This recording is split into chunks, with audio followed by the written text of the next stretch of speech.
Hi, on today's podcast, I have Manan Agarwal. If you've seen my videos, you've probably seen me mention him quite a lot. He's helped me out with a lot of stuff, and he's a senior from my college. On this podcast, we are going to talk about product management, how product management works, what a product manager does, how you can become a product manager, how he got his first PM internship at Bounce. He's currently a PM intern at Razorpay as well. He will talk about more in this video. He will also talk about cold mailing, finding internships while you are in college, and how you can prepare yourself for these internships. So if you like the content, do consider subscribing to the channel because it tells YouTube that the content is useful and shows it to more people in the process. So hi Manan, can you introduce yourself?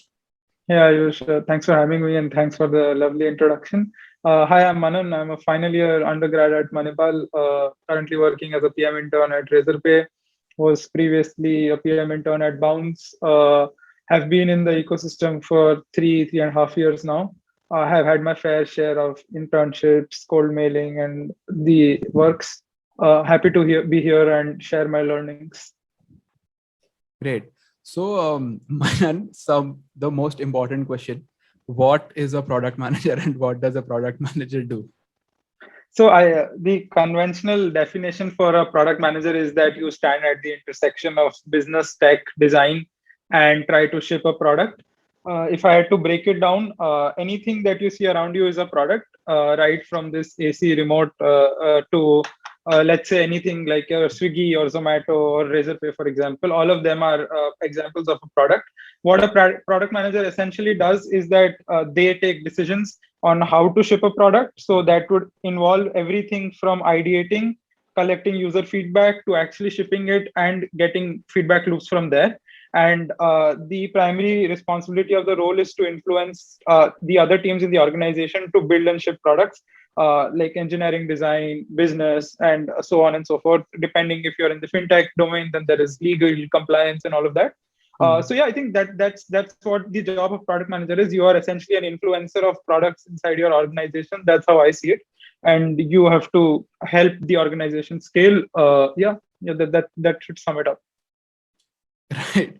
So I think there's a lot of ambiguity around the term product manager because it's usually confused with project manager or something else as well. So how does it usually like differentiate itself? So I think a project manager is responsible for running the project, running projects as in keeping track of deadlines, tracking QA and stuff like that. A product manager would be more focused on shipping and building stuff. But in certain companies, the role intersects. So for some companies, a product manager will also be the project manager. Some companies prefer to have two different folks who do these things. So yeah, I think entirety of it is just that these are two different roles, but some companies prefer the same person to do it. Some companies want that there is two people involved who do it. As a project manager, you would essentially be focusing on seeing if things are going at the right velocity, are there no blockers, and all of that. And in as a product manager, you are mostly responsible for collecting feedback and shipping that out and talking to your tech teams and design teams and iterating basis that. But like in some companies, like I said, both the roles overlap. So as a product manager, you're also tracking deadlines and clearing blockers as well. Hmm. So someone like a student, for example, like us or some like you last year, how does someone like enter into the product management domain? Because it is kind of new. It is not a specific path that you do this. For example, like engineering, you do your 4 years of engineering and then you end up as an engineer. It's not really like that. People from different domains become product managers. So how did you get your first internship, and how does someone also get on the same product management path? So I think there's been a lot of noise around getting a PM internship, especially in engineering college folks in India in the past 1 year or so. So how I see is that for you to be so there's also this thing that there is a lot of opportunity disparity. What I mean by that is that there are not many companies in India that want to hire PM interns. Because hiring a PM intern is a task in itself because the job is very ambiguous. And when the job is very ambiguous, to train somebody to do and be able to face that level of ambiguity is also a challenge in itself. And a lot of companies and a lot of PMs don't have that bandwidth to mentor, guide PM interns, which is not necessarily true for, let's say, roles like engineering or design. So one thing to keep in mind right from the start is that there is a massive opportunity disparity with respect to your aim to become a PM intern versus what opportunities there on the market. Hmm. So having said that, how the most ideal way to be a PM intern is to build something, right? So I built a Twitter bot, but even though I built it recently, I think building side projects is where you can showcase your PM skills. As in, if you don't know how to code, if you can get a developer, if you can get a designer who can design your icons and stuff, and you can run that product as well as project, and you're able to showcase that in a good way, that is step one of getting into product management, in my opinion. I mean, there are 2 3 areas to it. So this is one route, as in you build projects on the internet, you ship them, and you try Hmm. to get that credibility of being a product shipper. The other way is for you to make a list of certain companies that you really want to be a PM intern at, and then you go and do a breakdown of their product, also called as a product Hmm. tear down. So what you would do is you would write to certain PMs in that company with a deck or with a detailed email saying that I observed this in your product, and here's how. If I was chosen, I would better this approach. So that works to a large extent because the company sees that you've put in a lot of high agency. You're a high agency person. You've put in a lot of effort to actually run down their funnel and see what is happening and what can be improved. The way to get into product management, which I feel is what most people do, and I'm not sure if it's ideal anymore, is to mass email, a cold email a lot of PMs at a lot of companies and Hmm. try to get a referral and then break in. So yeah, I think largely it's this: either you build side projects on the internet and try to get that credibility, you do a product tear down, or you apply to openings and try your luck there. Right. So, how did you get your first gig at Bounce, which was last year? So my first PM gig. So this was not my first internship. This was my second internship. My first internship was with this company called Springworks. They're an HR tech SaaS now focusing on employee engagement and stuff. So I had already done a growth slash founders office role with Springworks, wherein I used to work with the founder on a bunch of initiatives. So on that front, when I was applying to Bounce, I had that credibility with me that I'm not a new person to the industry. I've been an intern somewhere and I've shipped something. And at Springworks, I had shipped a product. So even Hmm. though I was not a PM intern, I had shipped a product and I was working on a couple of initiatives around PMing. So I knew, and I had that basic idea that what a PM does and what can be done. So that is one. With respect to what happened at Bounce was that I saw that my manager at that time, who was Sid Puri now, he was hiring folks for in his team, and I applied to that role. Got a referral and got in, as in got introduced to Sid. Then the standard PM stuff, you have 3 4 rounds. There's a PM assignment, there's a PM Hmm. interview, there's the intro call and all of that. Yeah, so I think that's the journey. Right. So yeah, I think that is pretty important for anyone who's like willing to break in, because as you rightly said, PRD, I think product competitions are becoming more and more popular recently. There was the one recently when like a lot of people participated, especially if I look back about 6 months ago, not a lot of people knew about product and how it actually works. So you talked about like your first internship at Springworks, and I remember you telling me it was like through cold mailing, and you like cold mail a bunch of people, and that sort of got you the job. So how did that work, and like how does someone actually cold mail? I've talked about cold mailing previously in my podcast, but I want to hear it from you as well. With cold emailing, so my first internship was Springworks, but at that time I had cold email a bunch of companies, I think 20 25 companies, and I was able to convert most of them. But the only blocker was that I didn't have I just had a month to intern, and I didn't have a long timeline with me. So it was difficult for companies to have me on for just a month. So with cold emailing, there's 3 things to it, right? So your cold email is essentially a good way to get an internship, but you need to know how to structure it well, right? So it Hmm. starts right from your subject line. Your subject line should be catchy enough for the founder to open, because you're emailing to somebody who would get an approximately of 50 to 100, or if not more, emails a day. So if you really want to stand out in that mail spam, you have to. So this mail spam would include their business updates, all of it, right? So it's not just that there's 100 people who are applying for internships every day. So if you have to really Mhm. stand out, you should have a catchy enough subject line, right? And if you have that, your foot is in the door, right? So you've already got that initial traction in terms of somebody's opened your email. And now, once somebody has opened your cold email, it should be very crisp, and it should convey very succinctly that what you want, what you have done, and how it aligns with Hmm. what you want going forward, right?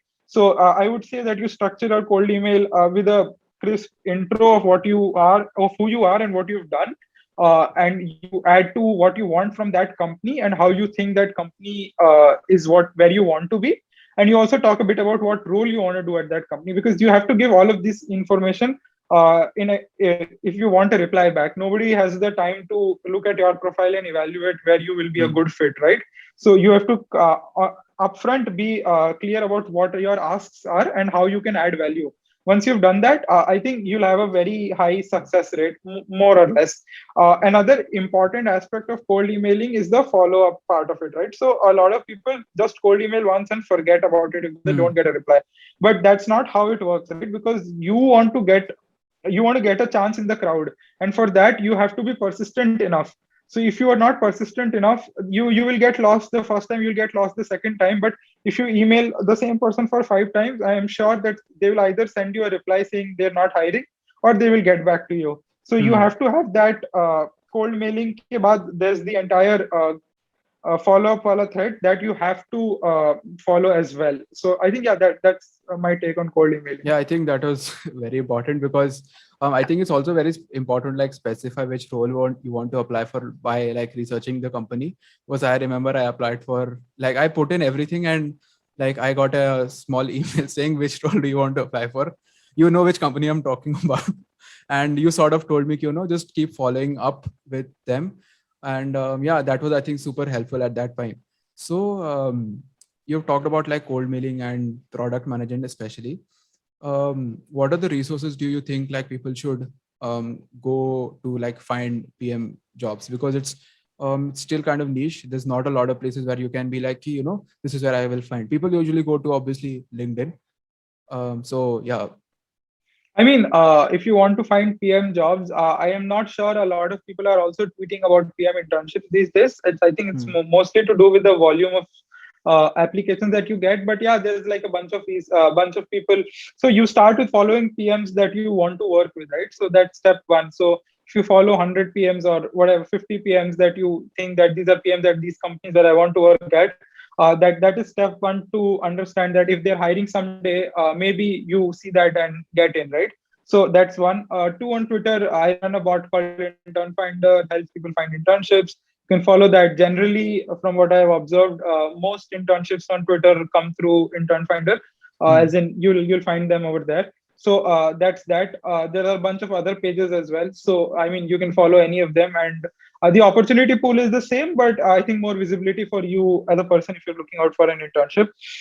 I think with resources for the interview and all of that, there's this famous book that every PM aspirant knows. It's called Decode and Conquer. And there's another book called Cracking the PM Interview. Hmm. Both of them are really famous books. Everybody knows about them. But what I would add to that is, even though, so these books are largely set in the US context, as in these are not written for the Indian ecosystem. These books can give you good frameworks on how you should approach certain questions and how they should be answered. But I would also suggest that you watch a lot of mock interview videos on Hmm. YouTube, even if it is for a PM intern role. What would help you over there is that you would see how folks are answering these questions live, and how your answer should be structured. So there's one aspect to it where you read about it. The other aspect to it is where you apply it. So how I see it is that if I had to give you advice for preparing for any of these roles, it would be that you open some mock interview videos on YouTube. My recommendation would be the product folks. They have a good channel, and they're putting out Hmm. stellar content for aspirant PMs.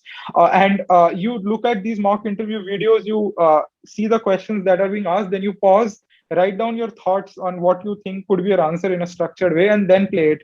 So that will help you compare as to what is your answer versus what answer the other person is saying, and how what you missed, what was great, what was not so good, and improve like that, right? So yeah, I think these are some things that I would ask. And if you can find a friend who can do a mock interview for you, then nothing like it, because nothing is better than peer-to-peer learning.